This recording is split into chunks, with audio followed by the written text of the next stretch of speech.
Permítanme llevarlos a la República Dominicana en el último cuarto del siglo XX. Una joven mujer llamada Esmeralda Rodríguez, una mujer laboriosa, vivió su vida de alguna manera esclavizada a la santería, a la hechicería. Esmeralda Rodríguez creció en una zona suburbana de la República Dominicana y de alguna manera experimentó todas las consecuencias de vivir una vida abocada a todo este tipo de vida relacionada con la santería, la hechicería, el leer las manos, el tratar de utilizar algún tipo de agorería. Esa era la vida de Esmeralda Rodríguez. Una de sus primas, un día recibió el mensaje del Evangelio y fue transformada por el poder de Dios. Sin embargo, ella no se quedó simplemente con esa transformación, sino que tomó la decisión de poder ir a donde Esmeralda y compartirle el Evangelio. El primer encuentro fue simplemente hablar de cosas cotidianas, el segundo encuentro igual hablar de cosas cotidianas, pero la tercera vez que se reunieron, su prima comenzó a compartir con ella el mensaje del Evangelio. Imagínense cuando Esmeralda escuchó ese sermón y ese mensaje del Evangelio, cuando ella escuchó el mensaje del Evangelio, imagínense a Esmeralda cuando escuchó el mensaje del Evangelio, ella simplemente le dijo: aquí eso no tiene bienvenida. Yo crecí en otra religión, yo crecí en otra cosa, no me hables de eso y te voy a invitar amablemente a que te largues de mi casa.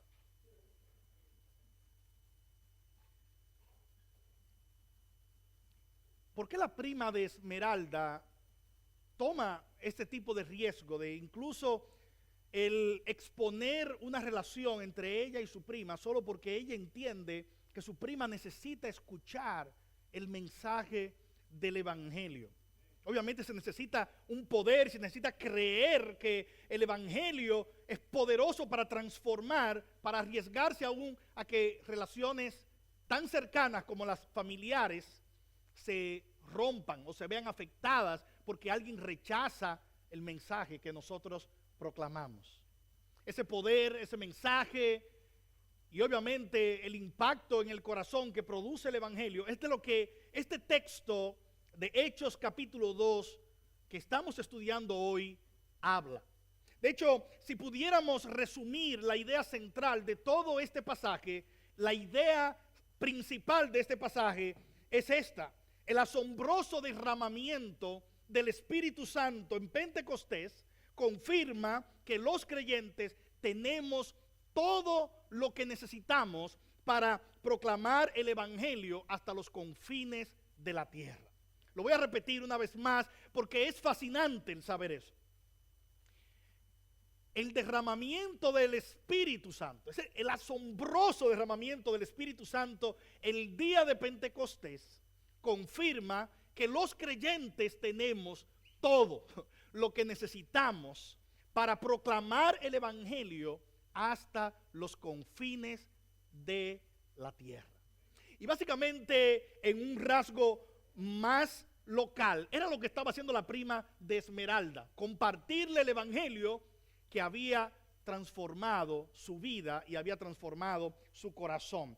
Ahora, la primera pregunta al contemplar este pasaje, que obviamente comienza en el día de Pentecostés, de hecho, versículo 1, cuando llegó el día de Pentecostés, estaban todos juntos en un mismo lugar. La primera pregunta que salta al leer el pasaje es: ¿qué era el día de Pentecostés? Y hay una segunda pregunta que básicamente puede coronar la primera lección que aprendemos de este pasaje, y es que tenemos la provisión del Espíritu. ¿De qué manera la llegada del Espíritu Santo el día de Pentecostés?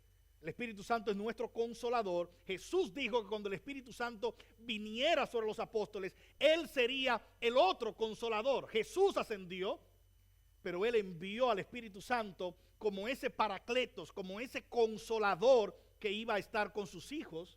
Y ese momento es lo que estamos viendo en el capítulo 2 de Hechos. ¿De qué manera la llegada del Espíritu Santo, nuestro consolador, constituye una asombrosa provisión para nosotros proclamar el evangelio? Bueno, encontramos inmediatamente la primera razón para nosotros responder esta pregunta, y es que tenemos al Consolador que nos da el poder para avanzar esta labor de proclamar el evangelio. Tenemos al Consolador y Él nos da el poder para avanzar esta labor. Cuando llegó el día de Pentecostés era una de las 3 principales fiestas judías. Había 3 fiestas principales: la fiesta de la Pascua, obviamente generalmente conocida como la fiesta de los panes sin levadura, o de comer los panes con las hierbas amargas, y que básicamente recordaba ese momento cuando el Señor protegió a su pueblo el día de la matanza de los primogénitos en Egipto, y una manera de recordar el poder salvador de Dios. La Pascua era una de esas fiestas. La otra fiesta era la fiesta de los tabernáculos. Y una tercera fiesta, la fiesta de Pentecostés, que generalmente conmemoraba varias cosas. Conmemoraba cuando el pueblo recibió la ley, y obviamente porque la ley vino básicamente en el mismo número de semanas aproximadas que esta fiesta se celebraba después de la Pascua, cuando sucedió por primera vez. Segundo, una acción de gracias por la cosecha, y era generalmente conocida como también la fiesta de la cosecha, y donde se daba una ofrenda por las primicias, por los primeros frutos de la cosecha. Y ciertamente esta fiesta conmemoraba todo eso. Se celebraba 7 semanas después de la Pascua, y Pentecostés lo que significa es 50, el día número 50. Si usted cuenta 7 semanas después de la Pascua, 7 semanas por 7 días, yo no sé cómo le fue en matemática a usted, pero 7 por 7 son 49, y entonces el día 49 era la víspera de Pentecostés, el día 50 era el 50º día, no hay que hacer muchas matemáticas, y por eso se llamaba la fiesta de Pentecostés, o fiesta de la cosecha, o fiesta de los primeros frutos. Para los judíos era una de las fiestas principales, y venían judíos de todas partes de donde estaban dispersos, sobre todo si eran piadosos, si eran comprometidos, venían para celebrar la Pascua, y a veces se quedaban hasta Pentecostés, y obviamente estaban probablemente visitando también familiares, mientras al mismo tiempo celebraban esta fiesta. Ese es el contexto de este pasaje. Entonces, Lucas nos dice que cuando llegó ese día de Pentecostés, estaban todos juntos y unánimes. Y obviamente, ¿qué pasó el día de Pentecostés? Lo acabamos de mencionar en nuestra idea principal. El Señor cumplió la promesa de derramar el Espíritu Santo sobre su pueblo. Así que podemos decir que ya el Espíritu Santo ha sido derramado sobre su pueblo. Todo el que es creyente ya tiene el Espíritu Santo. Por lo tanto, qué asombrosa provisión. La primera provisión que este pasaje muestra que tenemos, dado el asombroso derramamiento del Espíritu en Pentecostés, es que tenemos el poder para avanzar en esta labor. ¿Qué tipo de poder es necesario para que el evangelio pasara de este grupito de personas en Jerusalén a cubrir todo el mundo?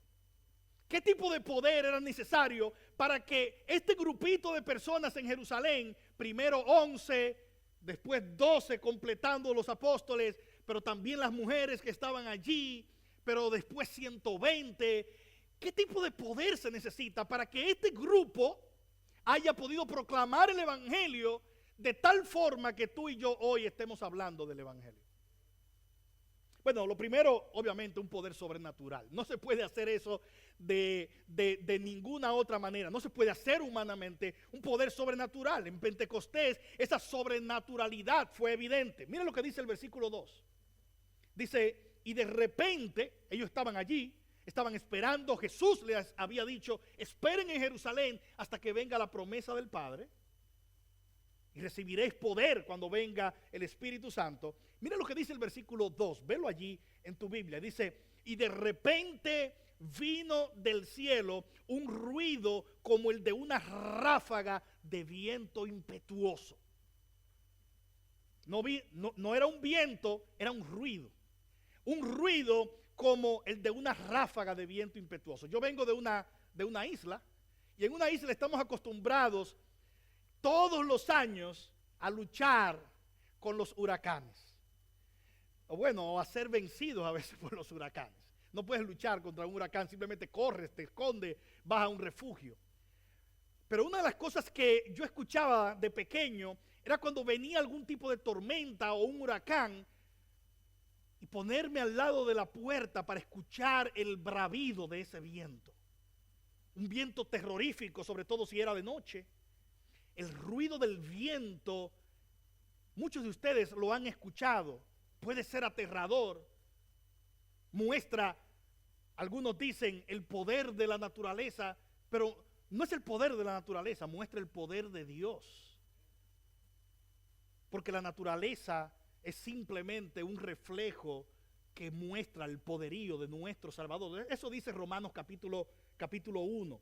Pues lo que ellos escucharon fue un ruido como una ráfaga de vientos impetuosos que llenaron toda la casa donde ellos estaban. Lo segundo sobrenatural que aconteció es que se les aparecieron lenguas como de fuego. Así que hay un fenómeno auditivo, hay un sonido, pero también hay algo visual, hay un elemento visual, porque lenguas como de fuego se posan sobre la cabeza de ellos. ¿Ustedes se imaginan usted estar hablando con una persona y de pronto usted ver como una llama de fuego en su cabeza? Bueno, tú inmediatamente dices, voy a correr para apagar el fuego que tiene esta persona en la cabeza. ¿Qué detalle? Tú también lo tienes. Y todos vieron esta señal visible de que algo sobrenatural estaba pasando. Un ruido, unas lenguas de fuego sobre la cabeza de cada uno. Un mensaje muy claro de que el Espíritu no iba a venir solo a estar sobre los apóstoles, sino que iba a venir a estar sobre todos aquellos seguidores de Jesucristo. De que no había distinción. ¿Qué más dice? Versículo 4. Todos fueron llenos del Espíritu Santo. Jesús había prometido sumergirlos en el Espíritu, bautizarlos en el Espíritu Santo, y dice, y comenzaron a hablar en otros idiomas, según el Espíritu les daba habilidad para poderse expresar. Tercero, hay un ruido, hay una señal visual, y ellos comienzan a hablar idiomas que no estudiaron. Y si tú eres, obviamente, latinoamericano, viviendo en los Estados Unidos, tú sabrás la importancia que tiene el poder hablar otros idiomas.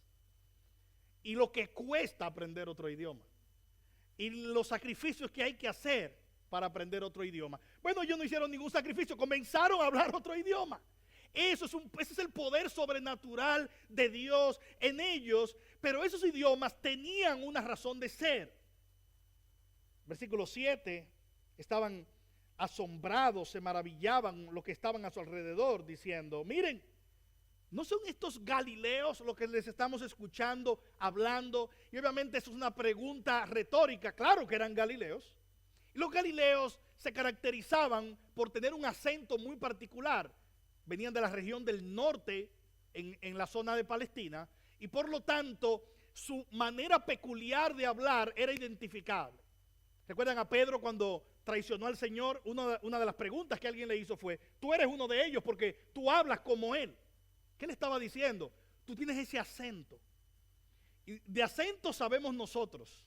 Porque aquí tenemos acentos colombianos, tenemos acentos peruanos, acentos salvadorenses, venezolanos, acentos panameños, acentos norteamericanos y tenemos todo tipo de acentos argentinos. ¡Che!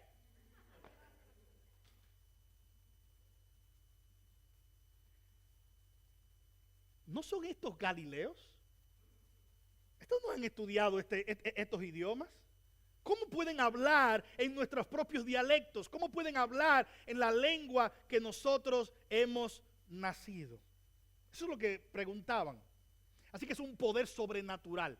Esto se hizo de forma sobrenatural. El poder del Espíritu es sobrenatural, pero no solo es sobrenatural, es un poder que rompe el ciclo de la monotonía cotidiana. Ese es el poder que ellos recibieron para testificar. Es un poder sobrenatural, pero que rompe el ciclo de la monotonía cotidiana. Dice el versículo 5 y 6, dice, había judíos que moraban en Jerusalén. ¿De dónde eran estos hombres que decían, los oímos hablar en nuestra propia lengua, en el lugar de donde hemos nacido? Ellos eran de diversos lugares. Toda el Asia Menor estaba cubierta allí, el área de África, versículo 10, Roma estaba cubierto, la zona de Arabia estaba cubierta, eran de todos los lugares conocidos, habidos y por haber, y los oían hablar en sus diferentes idiomas. Sin embargo, aunque este evento fue único e irrepetible en su tipo, el poder del Espíritu siempre inquieta. No es que siempre va a suceder algo como esto. De hecho, este evento, como sucedió, solo pasó allí. No estamos esperando otro Pentecostés, porque ya el Espíritu está con la iglesia. Sin embargo, el poder del Espíritu siempre inquieta. Cuando el Espíritu Santo toca tu vida, no te deja igual. Rompe con la cotidianidad. ¿Qué es lo que la cotidianidad es? Me levanto, me desayuno. Bueno, trabajo. Después que trabajo, como. Después descanso. Vuelvo al trabajo. Llego a la casa. Hablo. Veo televisión. Me acuesto. Me levanto. Hago. Otra vez. Como. Vuelvo al trabajo. Llego a la casa. Me acuesto. Esa es la cotidianidad. La cotidianidad. Pero cuando el Espíritu entra, Él rompe la cotidianidad. Cuando el Espíritu entra, rompe. Nadie de los que está ahí se imaginó que iba a pasar algo como eso. Y lo que sucede es que cuando ellos ven este evento, mira lo que dice el versículo 6, ellos estaban desconcertados porque cada uno los oía hablar en su propia lengua, decir, ¿qué es lo que está pasando? Verso 12, todos estaban asombrados y perplejos, diciéndose unos a otros, ¿qué quiere decir esto? Pero otros se burlaban y decían, es borracho que está, tiene que ser borracho que están. Obviamente algo muy tonto que Pedro va a contrarrestar cuando unos versículos después se levanta, porque el estar borracho no te hace hablar otros idiomas. Así que simplemente es una reacción de crítica, de burla a lo que está pasando. Y ciertamente el Espíritu entra, rompe con lo que iba a pasar ese día. Y ciertamente donde Jesús entraba sucedía lo mismo. Luego estudiaremos en el libro de Hechos que cuando Pablo entraba a los lugares sucedía lo mismo. La cotidianidad se rompía porque el poder del Espíritu rompe la cotidianidad para que entonces llamar la atención a lo extraordinario de su gracia. Y no necesariamente pasa como aquí sucedió, sino que esa cotidianidad se rompe cuando el Señor entra a tu familia y ahora te convierte en un esposo que se preocupa por lo que está sucediendo con tu esposa y con sus hijos y con tus hijos, y comienzas a instruir la palabra de Dios. Cuando el Espíritu entra a la vida de una mujer soltera que antes se sentía devastada, depresiva, abandonada, pero ahora ve en el Espíritu de Dios, ve en Cristo Jesús, ve en Padre, ve en Dios una respuesta y una compañía en medio de su soledad, porque Él prometió estar con nosotros hasta el fin. El poder de Dios siempre rompe con lo rutinario y llama nuestra atención a sus maravillas gloriosas. De hecho, este poder no solo es uno que rompe lo rutinario, es un poder también centrado en Dios. Todo lo sucedido estaba enfocado, tenía un solo centro, y ese era Dios y sus maravillas. De hecho, el versículo 11 dice, cretenses, árabes, los oímos hablar en nuestros propios idiomas de las maravillas de Dios. Eso es lo que ellos hablaban, las maravillas de Dios. Cuando el poder de Dios entra en acción, el poder humano y la centralidad en el hombre como fin y como medio de todas las cosas, termina, acaba. El Espíritu Santo glorifica a Dios. El Espíritu Santo nos llama a nosotros a poner nuestra mirada solo en Dios. ¿Quieres ver una vida vacía del Espíritu? Es una vida centrada en sí mismo, en el poder del hombre, en lo que tú puedes hacer con tus propias fuerzas. Una vida llena del Espíritu es una vida centrada en el poder de Dios y en lo que Dios puede hacer a través de nuestra debilidad para su gloria. Así que el Espíritu Santo está centrado en Dios y claramente es un poder unificador. Lo que ven, están unánimes y Él usa esa unanimidad, esa unidad en propósito para su gloria. De hecho, algunos han visto en este pasaje una inversión de lo que fue la Torre de Babel. Si tú has leído Génesis capítulo 11, en la Torre de Babel sucedió algo diferente a lo que vemos aquí. Todos hablaban la misma lengua en Génesis capítulo 11 y gobernados por un poder humanista, comenzaron a erigir una torre diciendo, nosotros vamos a alcanzar a Dios y obviamente en una rebelión contra Dios, Dios desciende sobre ellos, confunde su lenguaje y los hace hablar múltiples lenguas de forma tal que ellos ahora están confundidos. Génesis capítulo 11, puede leerlo cuando llegue a su casa. Así que Dios trae un juicio y los dispersa por toda la geografía mundial con diferentes idiomas. Aquí es al revés. Dios usa los idiomas para traer la unificación que solo el Espíritu puede traer, y como una marca y sello de que la obra del Evangelio no es dispersar, es unir a gente de toda tribu, lengua y nación para la gloria de Dios, de modo que el Evangelio llegue hasta los confines de la tierra. Y damos gloria al Señor por eso, por el poder unificador del Espíritu Santo. Y ciertamente es lo que muestra este pasaje.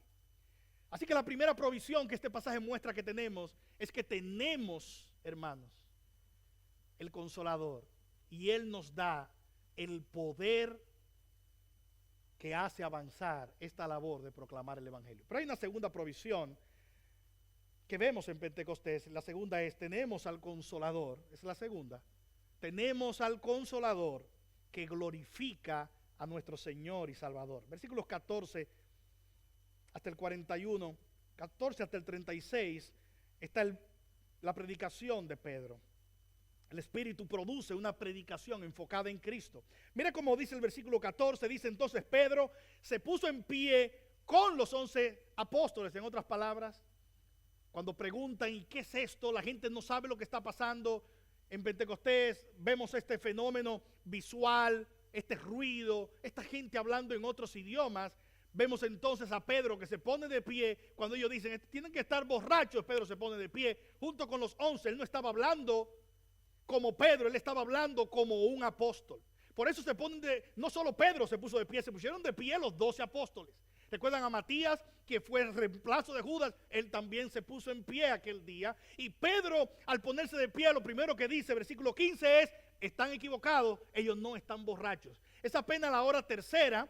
Obviamente los judíos contaban la hora de una manera muy diferente a nosotros. Hora tercera aquí era las 9 de la mañana, porque la hora se contaba a partir de las 6 de la mañana. Y él dice, son las 9 de la mañana, una hora que había llegado a ser, dicen algunos comentaristas, especial para la cultura judía, porque era una hora donde había un tiempo de oración. Así que Pedro está diciendo, esta hora es una hora más sagrada que cualquier otra cosa. ¿Cómo puedes decir que este grupo que ha estado orando está borracho? Así que falso. Y ya dijimos, el estar borracho no te hace hacer lo que ellos están haciendo, no te hace hablar como ellos están hablando, y obviamente no produce el poder sobrenatural que ustedes están viendo. Pero Pedro dice algo más, y es una evidencia muy clara de que el Consolador, el Espíritu, glorifica a nuestro Señor y Salvador. Jesús dijo en Juan 14 que el Espíritu Santo iba a glorificarlo a Él, que el Espíritu Santo iba a tomar de lo de Jesús y Él lo iba siempre a glorificar a Él. ¿Recuerdan cuando hablamos de una iglesia llena del Espíritu? Dijimos, una iglesia llena del Espíritu es una iglesia que proclama a Jesucristo, porque el Espíritu Santo no se glorifica a sí mismo, ni lleva a las personas a hacer nada que no sea levantar el nombre de Cristo. El mensaje del Espíritu es Cristo. Y eso es lo que vemos aquí en el primer mensaje de Pentecostés. En este primer mensaje de Pedro en Pentecostés. De hecho, Lucas menciona varios sermones en todo el libro. Pero quiero que ustedes vean el texto y puedan visualizar allí cómo el Espíritu usa a Pedro para apuntar a Jesús mientras él le responde a una multitud de no cristianos. Versículo 15, él responde de que esto que está sucediendo es lo que el profeta Joel profetizó. Joel fue un profeta en el Antiguo Testamento, es decir, antes de Jesucristo. Y Joel habló de los últimos días. Pedro dice, ya estamos en los últimos días. Quiero detenerme un poquito acá. Los últimos días. Pedro menciona los últimos días aquí. ¿Qué significa esa frase? Si tú has estado leyendo la Biblia con algún tipo de frecuencia, probablemente encuentres esta frase muchas veces, sobre todo cuando los profetas hablan o en el Nuevo Testamento. Los últimos días. ¿Qué significa eso? Yo recuerdo para el año 2000, si tú tienes suficiente edad, en el año 2000 se decía, señores, esto se va a acabar, el Y2K. Y esto va a ser tremendo porque este es el fin. o esa frase de los últimos días comienza a escucharse. Oye, ¿esto qué está pasando? Últimos días, últimos días, últimos días. Y se habla de los últimos días y de los postreros días como algo que comenzó hace poco tiempo. Comenzó en el 2000 o comenzó hace 10 años. Y la realidad es que no. Pedro dijo aquí el día de Pentecostés que los últimos días ya habían comenzado. Que cuando ellos comenzaron a ver esto y a pedir explicaciones, ellos estaban siendo testigos de una profecía dada por Joel que era para los últimos días. Entonces, ¿qué son los últimos días? En términos bíblicos, los últimos días es ese intervalo de tiempo entre la resurrección de Cristo y el empoderamiento de su pueblo por el derramamiento del Espíritu hasta su segunda venida. Cristo viene. Estamos esperando su venida. Así que ese momento aquí, cuando Jesús resucita, es exaltado, derrama su Espíritu, es cuando comienzan los últimos días. ¿Cuándo terminan los últimos días? Con el retorno de nuestro Señor Jesucristo. Así que tú y yo estamos viviendo en los últimos días, pero nuestros abuelos también estaban viviendo en los últimos días. ¿Cómo vivimos en los últimos días? Pedro se pone de pie y dice: estamos en los últimos días, pongan atención a lo que el Señor está haciendo. ¿Qué dijo el Señor que sucedería? Él cita a Joel y dice: sucederá en los últimos días, dice Dios, que derramaré de mi espíritu sobre toda carne. Profetizarán, tendrán visiones, sueños, mis siervas, mis siervos profetizarán. ¿Qué significa todo eso? Lo que está diciendo es lo siguiente: ¿quiénes eran los únicos que tenían acceso a la revelación de Dios en todo el Antiguo Testamento? Los profetas. La gente especiales con la que Dios tenía algún tipo de relación. Lo que Pedro está diciendo es: hoy se ha cumplido lo que dijo Joel, de que llegaría un día donde no habría más profetas para conocer la voluntad de Dios, porque todos los seríamos, en el sentido de que tendríamos acceso a la voluntad de Dios. Hermanos, iglesia, hoy nosotros tenemos acceso a toda la voluntad de Dios. Tú no necesitas un profeta, tú no necesitas un llamado autoproclamado apóstol.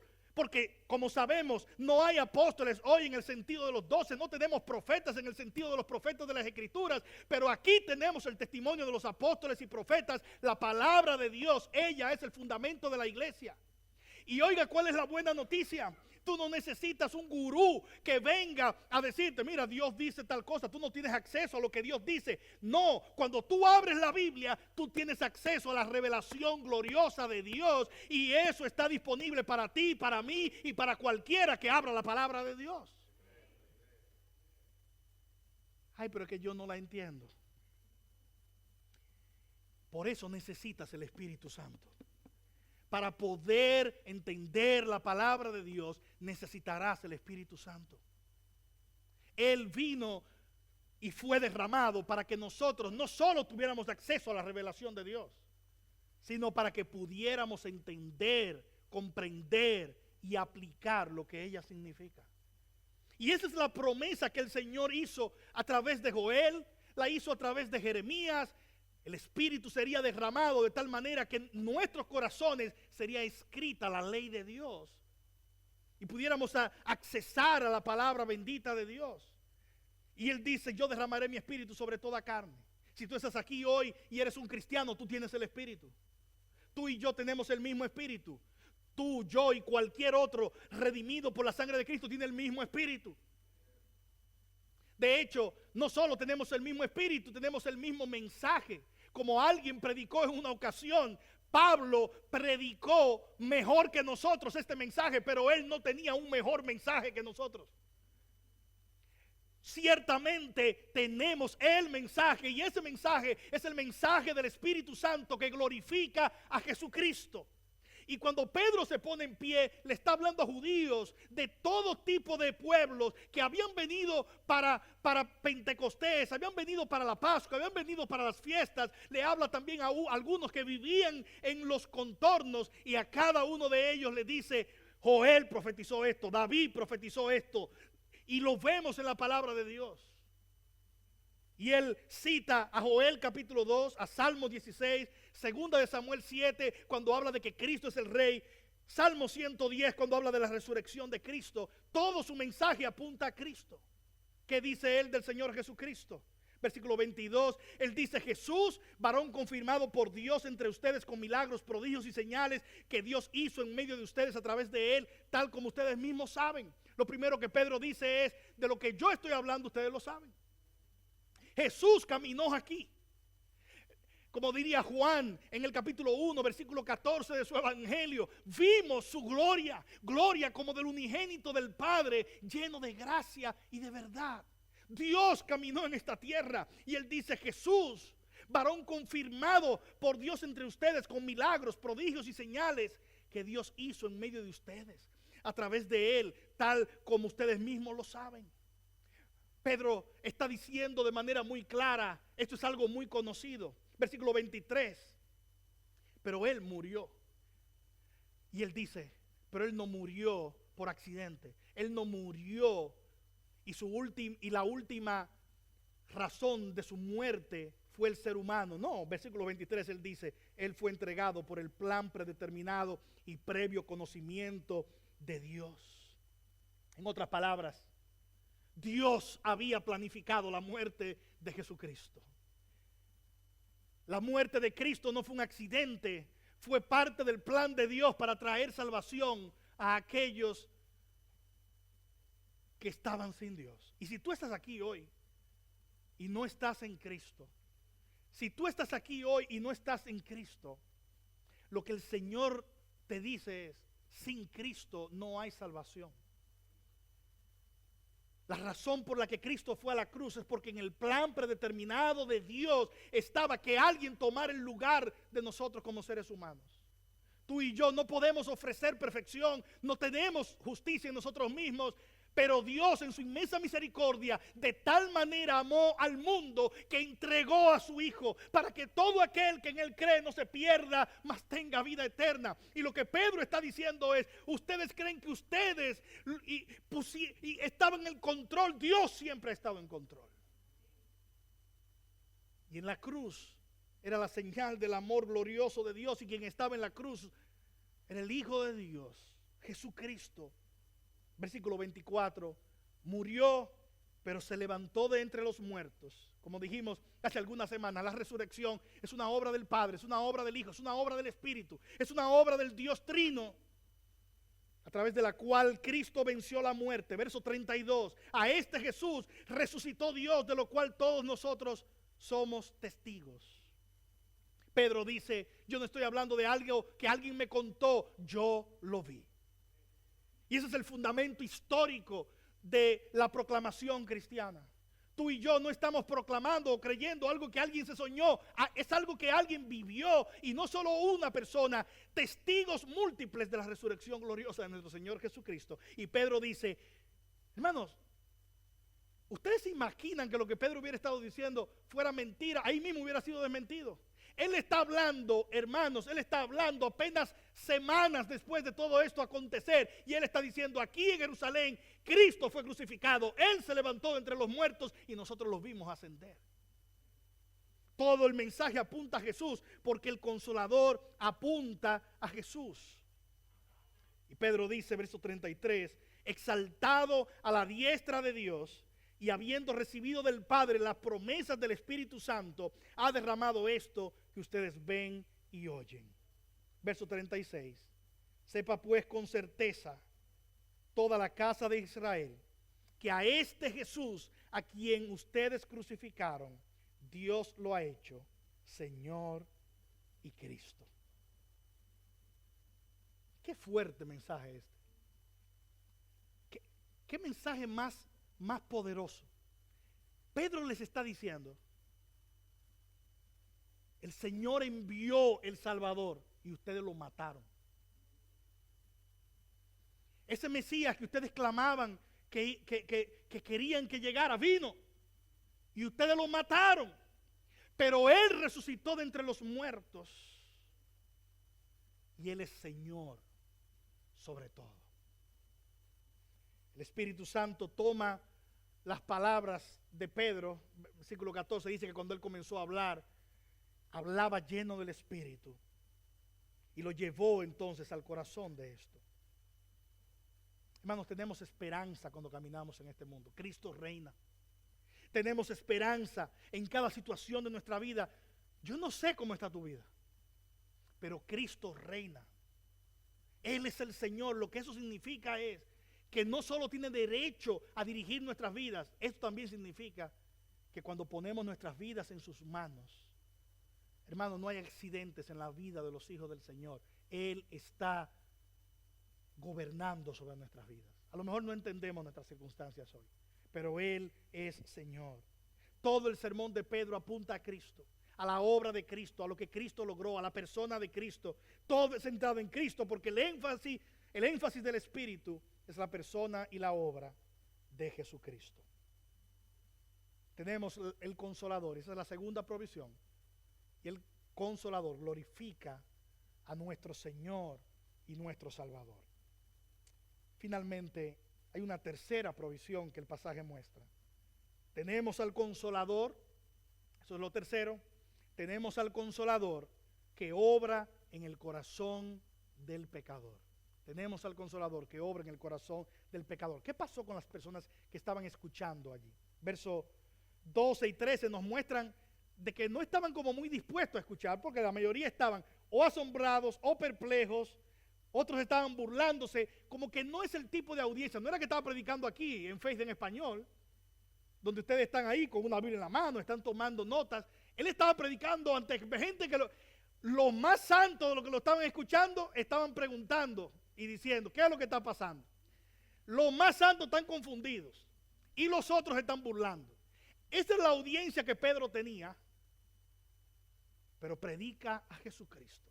Y cuando predica a Jesucristo en el poder del Espíritu, sucede algo que si tú no has leído la historia, no está esperando que suceda. Versículo 37. Al oír esto, conmovidos profundamente, dijeron a Pedro y a los demás apóstoles, hermanos, ¿qué haremos? ¿Qué? Esa no es la respuesta que tú y yo esperamos si pensamos en esto como simplemente una obra humana.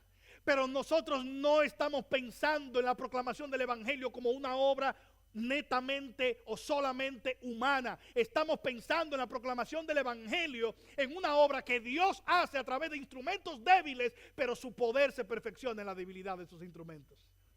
Así que lo que este pasaje muestra es que tenemos al Consolador que nos da el poder para esta labor. Tenemos al Consolador que glorifica a nuestro Señor y Salvador, pero nuestro Consolador también obra en el corazón de los pecadores. Y entonces, al oír esto, oye como Lucas lo narra, dice, conmovidos profundamente. Y esa palabra allí que los traductores tuvieron que usar dos palabras para traducirlas, en el texto original significa sus conciencias fueron traspasadas, así como una lanza traspasa cualquier elemento. Sus conciencias fueron traspasadas. La espada del Espíritu traspasó la conciencia de ellos. Probablemente ese es tu testimonio. Probablemente tú en algún momento llegaste, ay, ok, voy a la iglesia, voy a ver qué chévere, voy a estar ahí. Pero un día la palabra de Dios entra. Y un día tu conciencia es traspasada por la palabra de Dios.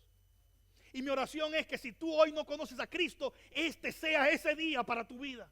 De que la palabra de Dios traspase tu conciencia y tú puedas abrir los ojos porque Dios te haya abierto los ojos espirituales y puedas ver la dulzura, la grandeza, el poder del Señor Jesucristo. Dice que sus conciencias fueron traspasadas, fueron conmovidos profundamente y le dijeron a Pedro, ¿qué tenemos que hacer?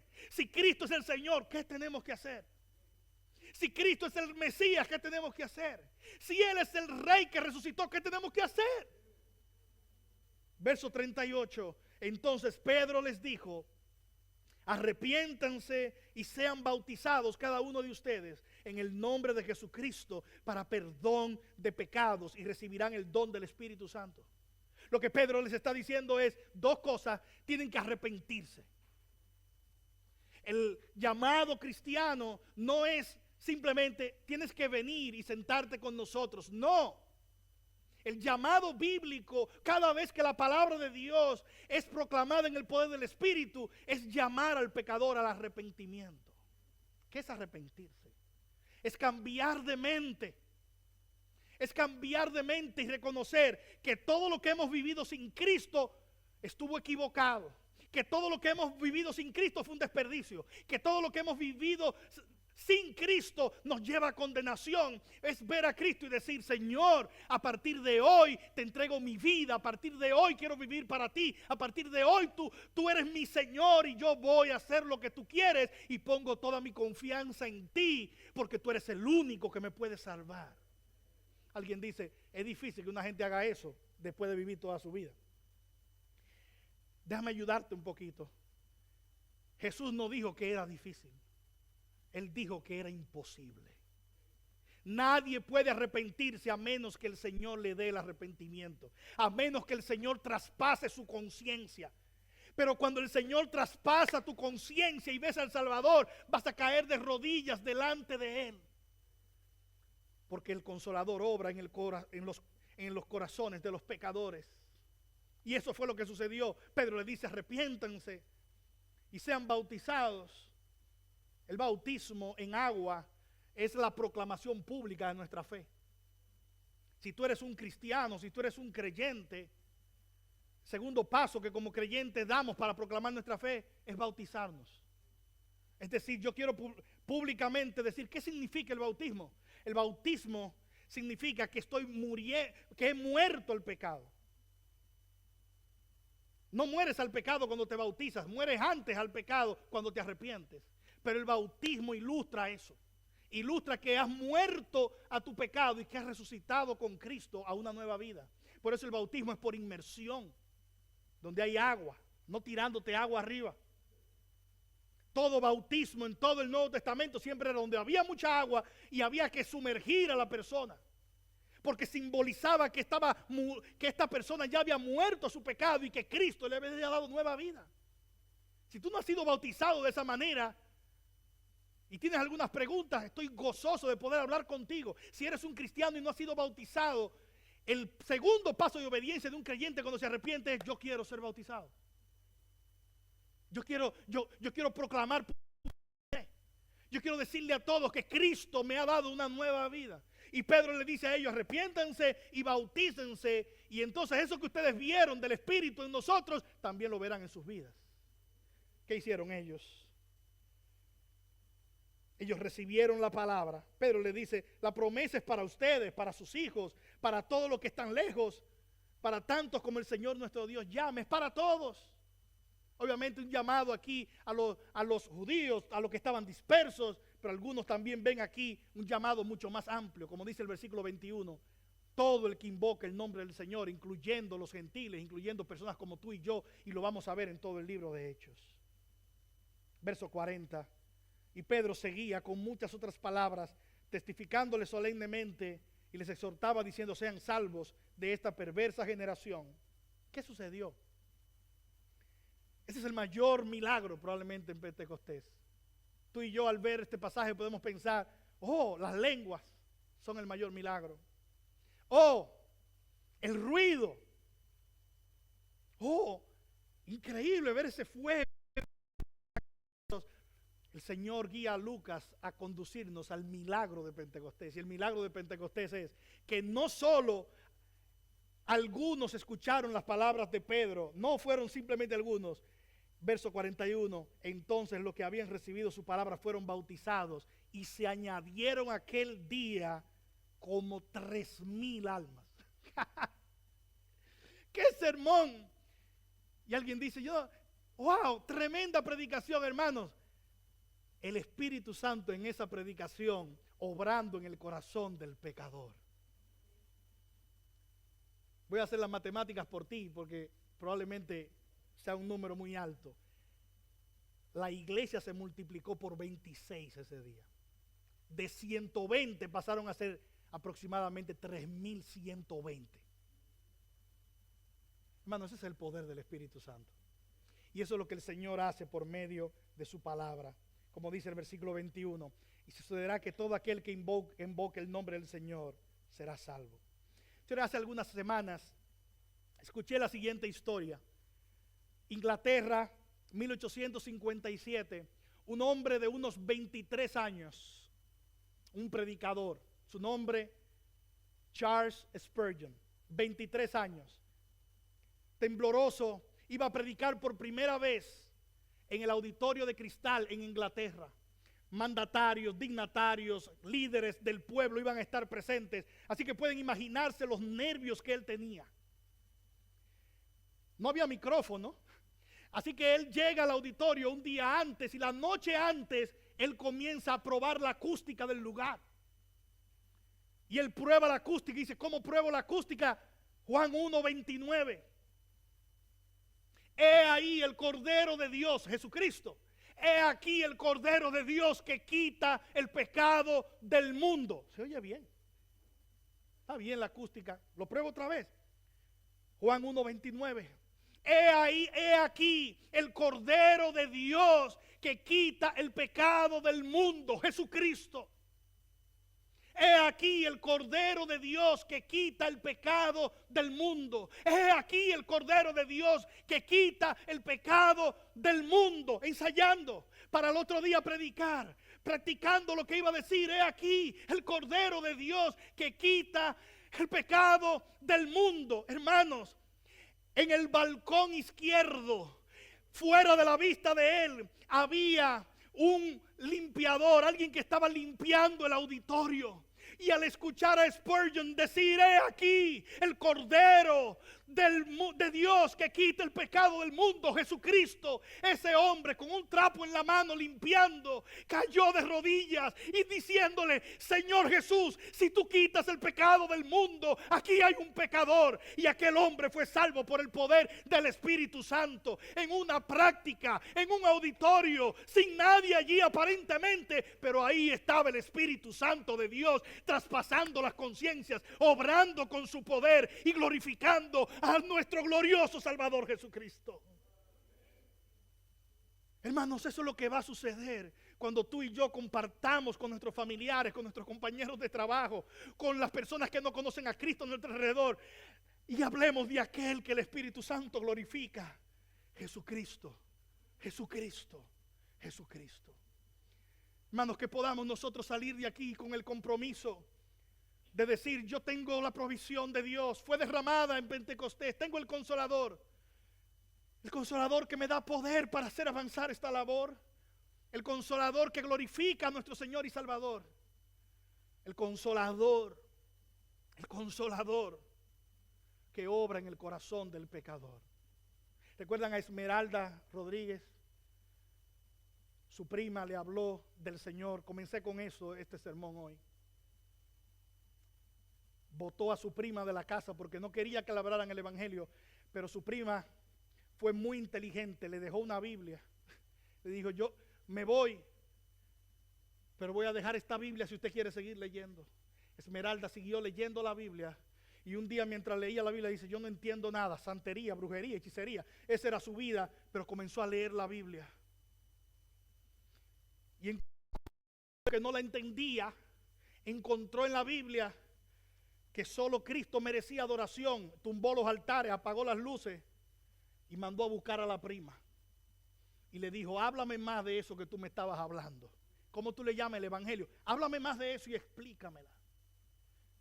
Hermanos, Esmeralda, una tarde mientras su prima le predicaba, cayó de rodillas y entregó su corazón al Señor Jesucristo.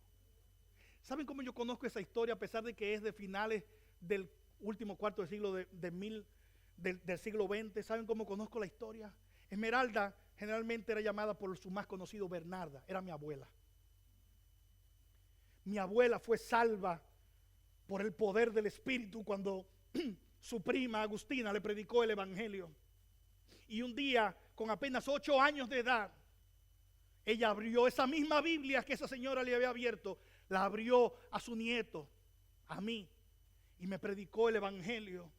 Y el Señor que da poder a su iglesia, el Señor que por medio del Espíritu glorifica la obra bendita del Salvador y que traspasa los corazones, obró en el corazón de un niño de 8 años en mi vida. Hermano, la razón por la que hoy te estoy predicando el Evangelio es porque un día una señora le habló del Evangelio y esa señora me habló a mí, le habló a mi mamá y hoy estoy proclamando la verdad de Dios. Hermano, proclama la verdad de Dios porque el Evangelio es poderoso para salvar y para dejar un legado y para transformar. Proclama la palabra de Dios porque tú tienes todo lo que necesitas. El derramamiento asombroso del Espíritu en Pentecostés así lo confirma.